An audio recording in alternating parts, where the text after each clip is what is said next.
Are you trying to understand how the force works? Are you trying to work with the force? Are you trying to manifest with the help of the force? Do you pray to the force? Let me introduce you to another concept. What if the force is you?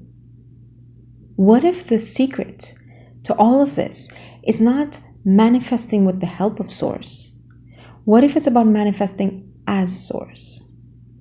What if you're not praying to the source? What if you pray from the source? Okay, first let me give you a visual, because you know I'm a very visual learner, and let's see if we can understand what this means. Imagine that there is a little tiny speck of light on the floor in your living room. Where is that light coming from? That seemingly individual speck of light with a shape and a form and a location in time and space is actually coming from a ray of light that is coming through your window. That ray of light is a sunbeam, a beam of sunlight that is coming through the atmosphere from the sun, from space. Beam of light, ray of light, speck of light, one thing. But here's the really amazing thing. That beam of sunshine is the sun.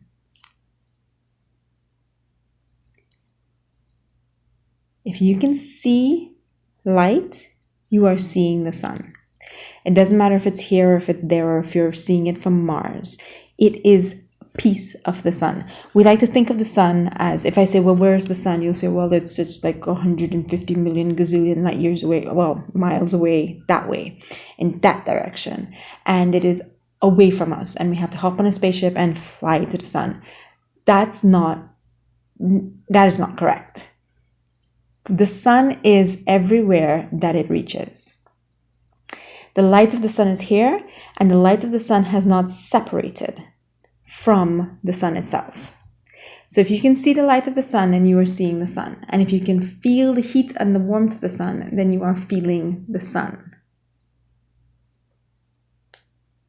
In the same way, Source, the divine, God, the great mystery, whatever you want to call it, the thing that we all came from, our sun, is not separate from us. When I look at a speck of light on the floor in my living room, I understand that is a piece of the sun. When the sun is in the sky, it looks like a great big ball. When it comes through the pane of glass, it, by necessity, because of the existence of that pane of glass, it must become a speck of light. In the same way, you are the divine, you are God, you are spirit, you are source. But when you come here, through consciousness, through energy, through your chakras, you create a body. And the body has a certain form and it exists in a certain place and time. It has a location, and then you say, well, that is you, and that is source. But it's not. It is one continuous beam, nonstop. Okay? So let's say that you're willing to accept this premise. How is this useful to you in your life? Well, Source is my origin. Source is your origin. Therefore, Source contains me and contains you, right? So let's look at consciousness as a spectrum. There is you, the limited human form, with a mind and an ego and an identity and hopes and fears and dreams and worries and anxieties. There is you. Then there is your higher self, your spirit, your guide, the part of you that is still, the part of you that has wisdom, that has help, the part of you that has love, peace, and joy. That is there also. But there is also the part of you that is still connected to Source. The part of you that is therefore still connected to everyone and everything else.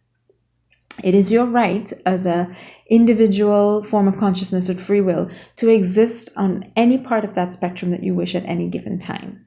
most of us, the vast majority of us, spend the vast majority of our time existing as a human being, and we interact with each other as human beings. In previous videos, I've talked to you about how to get to the higher self and how to find guidance and support from the higher self. But what if we were able to slide our consciousness, not jump and shift? I prefer to use the word slide rather than shift because shift makes it sound like it's a big event. Slide is more like just, I'm just choosing to come over here, like those old-fashioned radios where you just turn it and it slides, right? So you can choose to slide into the consciousness of the divine that you are, that you always are, this force. And in that place is everyone and everything else in your life that is perhaps bothering you or that you want to contact. And this is where manifestation takes place. You don't, as a human being, try to badger another human being or event or place or situation into conforming to your will. Instead, you go into the consciousness of the divine, and as the divine, as the will of the divine, you connect with that will in all the other forms that the divine takes. So how does this actually work in real life? Okay, so this video was actually inspired by my friend.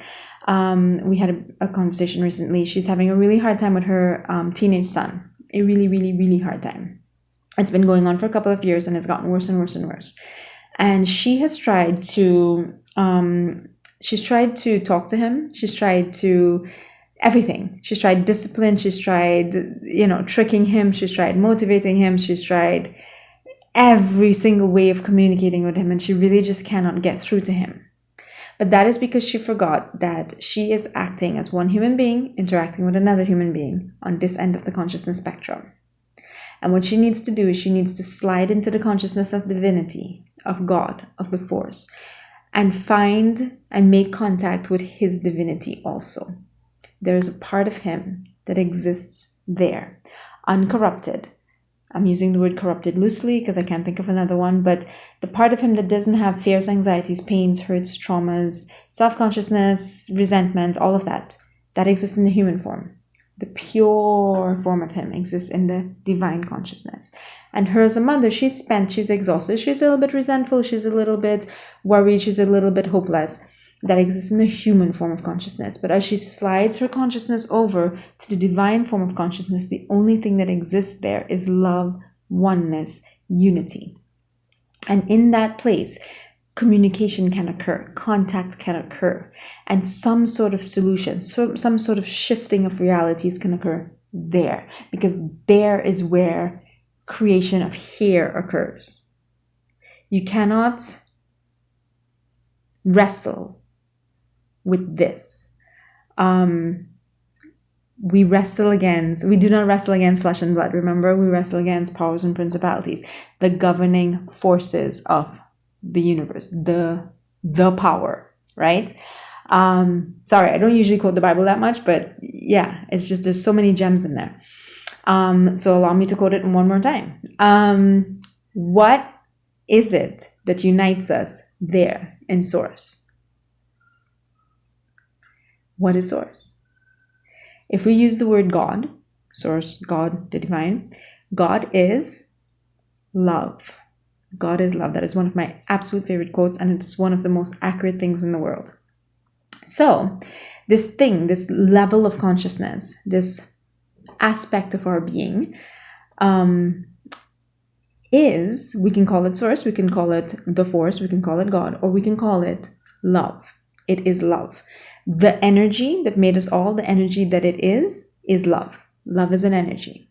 And love is, at the end of the day, what created us all, what is common between us all, and what unites us all. Love is the dimension from which we can influence the physical world, because love is the precursor to the physical world. Love is what creates the physical world. If you want to use one of my favorite metaphors, in The Matrix, the movie, love is that loading bay, that white space where nothing is yet, and where you create the experience that you want to have. So, okay, let's get this back to practicality here. How does this woman, my friend, how does she find a new way to interact with her son. She slides into the consciousness of the divine. The divine is love. So she slides into the consciousness of love. How do you do that? How do you be love? Dwell as love, exist as love, embody the consciousness of love. Well, there's two places we can be.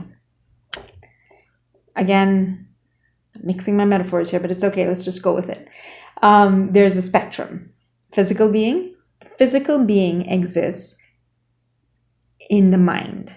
Call the mind a dimension. This is a dimension. And then there's the other dimension where love exists, and that is called the heart. The heart space in my teachings. And you cannot exist in both at the same time. You can't exist in both your mind and your heart at the same time. I'm not talking about your organs. I'm talking about the dimensions of existence. The mind is where the individual is. The heart space is where the collective consciousness is, where there's only one being. So you have to find a way to shift from the mind to the heart. Using the metaphor of the sliding spectrum here, in the middle is the higher self. So you have the mind, you quiet the mind, and you can sense, you can perceive as the higher self. But that is not enough. You need to actually slide into the heart space. And the only way to do that is to crack open a door that is usually not available to everyone. Or it's not available at every moment in time because we are too preoccupied with the mind. The mind can bang at the walls of the heart space and it will not get in. You cannot logic your way into the heart space. You cannot force your way in. You cannot strategize your way in. The only way to crack open the door of the heart space is through love. So somehow you need to stop identifying with stop engaging with the stream of thoughts that are coming out of your mind and find the feeling that is love. Ironically, you would find this through a thought, or not really a thought, but an experience. What I would do is I would come up with an image of my kitty cat, I guess. I mean, my kitty cat would bring the feeling of love to me like that. So I would picture my kitty cat walking through the garden on a sunny day, which is his absolute favorite thing to do, and smelling flowers. You see, I'm feeling it already, and that's love. So my meditation would be, first, to disidentify from the thoughts, to choose not to engage in the thoughts. Secondly, to generate the feeling of love within myself, and then to feel it. The moment you feel love, the door to the heart space opens, and this is where you enter the heart space. In the heart space, you'll know if you're in the heart space because once you start thinking again, you're back in the mind. So in the heart space, there's only feeling, and there's only the feeling of love. If you're judging, you're not in the heart space. If you are afraid, you're not in the heart space. If you are othering, you're not in the heart space. If you're angry, resentful, bitter, worried, whatever, you're not in the heart space. There's only love and unity in the heart space. So this feeling, this initial feeling of love opens the door, you get into the heart space, and from there, you just keep feeling it. Just milk that feeling. Do not think about love. That's the trick that will get you back into your mind and jeopardize this whole process. Do not think about love. Experience love. Feel love. Hold on to that image of the person or pet or plant or place or moment in time that makes you feel love. Hold on to that image as long as you need to, until eventually you don't need to anymore. And feel love wash over you. Feel the edges of your being dissolve as you just melt into this massive pool of love. Just let love flow through you, in you, over you, all around you. And I cannot describe it, and I cannot convince you that it happens. You just have to know that it will. It will just start beaming through you. You will feel like you're bursting with love. That one initial feeling of love, I love this, will turn into I love. And then it'll just turn into love. Just love. So you have to meditate in this way for, well, forever really. But, let's start with 5 minutes and then move to 10, 15, 20 minutes. If you can hold the feeling, if you can enter the heart space and hold it for 10 or 15 minutes a day, your life will change completely. If you are praying a specific prayer about a specific situation, you will see miracles. One of the first guidance that I ever got from my higher self about a situation that was absolutely devastating to me was, if you can bring that situation into your heart and experience love, the situation will miraculously dissolve and fix itself. And it did. It absolutely did. So yes, if you have a very specific thing that you're praying for, bring it into your heart space and inundate yourself with love, and watch this separation between you and the problem or the situation completely dissolve and you become one, and that one thing that you become is love. Miracles happen in this place. It really does. You just have to trust that. So as a daily habit, do it maybe 10-15 minutes a day. As a specific sort of urgent prayer situation, do it as long as it takes. Do it as a dedicated, long, intense thing. But just as a life practice, what you want to do, the whole spiritual awakening really can be boiled down to the shifting from the mind to the heart space. From this dimension to that dimension, from this consciousness to that consciousness. So the spiritual awakening is where you let in little glimpses of the heart space, until eventually you become familiar with the heart space and you visit it regularly, until eventually the heart space just radiates from you. People who are well anchored in their spiritual awakening are well anchored in the heart space. And sometimes you see them and their eyes are just beaming love at you. It's like looking directly at the sun. If you're not ready for it, you can't hold the gaze. Some people, and it's happened to me on occasion, I'm just looking out the window and my eyes just soften and I just love. And I'm not loving that person that I see, or that thing that I see, or that bird or that flower. I'm just love. Just love. And eventually you will, just like the spot of light on the floor remembers that it's the sun, eventually you'll remember that you're love full time. And you will just walk around beaming love, not even at anyone, because there is no one else. There's just love, love, and love. Love, loving love. That's what life actually is. When you fully remember and fully embody this awakening, you'll realize that I am love and you are love and we are loving each other in a space of love. And that's all that the world is. That's all that life is. So, this was a little bit long and a little bit rambly. I hope it made sense. I have a diagram that I want to use that makes so much more sense. But then I'd be like, here's my diagram. I don't know. Let me know in the comment section what you thought of this video, this delivery. Did you understand? Was I just like rambling and you have no idea what I'm talking about? Would you prefer if I did you a little diagram to sort of, because I'm a visual person, and when you see the graphic, you're like, oh, I get it, right? So we can try this again in a different way. I will hopefully today do a meditation to experience love. Short 15-minute meditation to get you to open the door to the heart space and to step inside and to melt and dissolve into love. So look for that. That should be, I will link it at the end of this video, or you can subscribe. Please subscribe and have a look through my videos. I'm trying to build a nice bank of meditation videos so that you can turn to them for the different effects that you need. Calm your mind, contact your higher self, enter the heart space, feel love. That all the different types of meditations that you can try. Thank you for joining me today. Thank you for subscribing. Thank you for your support, and thank you for your kind words. Your comments mean a lot. Every time I doubt myself, I'm like, I'm gonna stop. I'm never gonna make another video. I read your comments and I say, okay, maybe I can try again. So thank you very, very much, and have a wonderful day. I will see you all soon. Bye.